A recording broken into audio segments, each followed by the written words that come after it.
well, I'm going to tell you the real story. You don't get, those guys do a lot of research, but I don't think, they know the whole thing is like I know it. I mean, I lived it, so you got to check my part. And I'm going to be doing some more drinking. That's good stuff.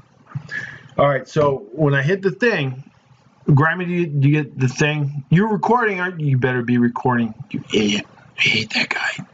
Yeah, he's kind of fun, but... All right, so here it comes. I'm going to hit the sword thing, and then you got to play the thing. You ready?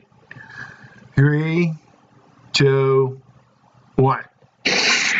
Okay. No, Brax, quiet. All right, so there's fighting, and it's high five, and there's the hobbits in the Shire, dwarves, woo, and then the Balrog, boo, we hate him. And then Gandalf looking wisely at a distance. Drunk Middle-earth lore. That's us.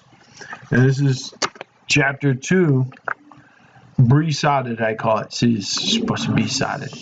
So, chapter 2, Electric Boogaloo. So, last time out, we covered the Shire, which was cute and all, but meanwhile, back in Manland, where stuff actually matters, people wear shoes, there was the village of Bree. Now, you may ask yourself why Bree was so important, and you'd be right to ask that question. Well, why did anybody ever stay there? Huh? Tell me that. Instead, it was kind of more like a stop on a pub crawl on the way to places that actually matter, like Rivendell and Gondor and Isengard, where that no good grimy guy lived. This place was so important, they protected it with a hedge. A hedge! Not a wall of freaking shrubbery. We place it here only slightly high, and we get a 2-level effect with a little path running down the middle. The path! The Rangers were supposedly protecting it. They wouldn't even live in it. It stank so bad, so they made their own place in a much nicer view right next to a cemetery.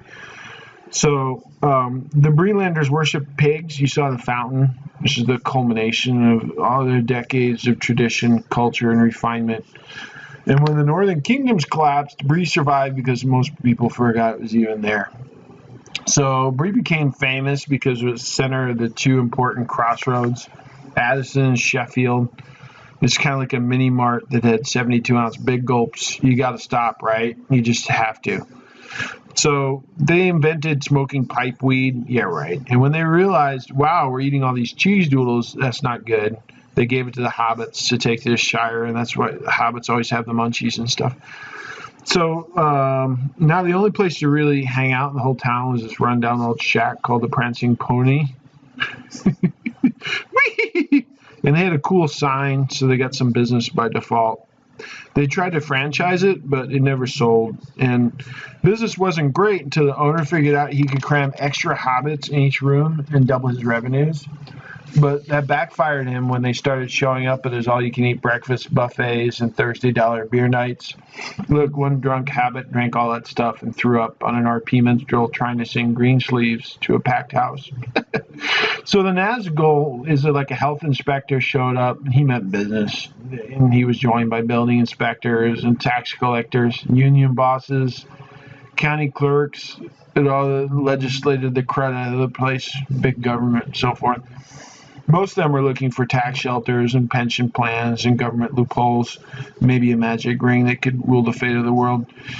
So that's when the hobbits showed up again, causing trouble. They were like, first of all, there was a guy that was like, nah, you're not coming in here. And they're like, please. And he's like, okay, you can go. So they walked their ponies through the streets of Bree, like anyone does that. Everyone runs. No one walks their ponies. And if you like Barley and Butterbean, these creepy little guys start waving at you, and like you'd be like, okay, just don't eat me, please, little savages. So you notice the whole place cleared out because they were terrified of these creepy little people who would eat more than their own body weight, especially when they started dancing on tables like they were in a Broadway show. Dude, there's no music. No one else is dancing. Oh, nice editing there. I know Photoshop when I see it. So then Aragon showed up and tried to talk some sense into these idiots before they destroy the world with their hijinks. And they pretty much trusted him right away after knowing him for 15 minutes. I mean, if he was really a bad guy, he would look like a fowler and smell fair or something like that. He stank. So let's go on an adventure with him, because that's what hobbits do. That's at least the Bagginses do that. So Noob fetched the hobbit and brought him back to the pony to go play some Twister in the common room. But in the end, the Black Riders scared away the horses, because good plan, So then enters the hero of our tale, local legend Bill Fernie, upstanding citizen and part-time scoundrel. He once did the Kessel Run in like 12 parsecs.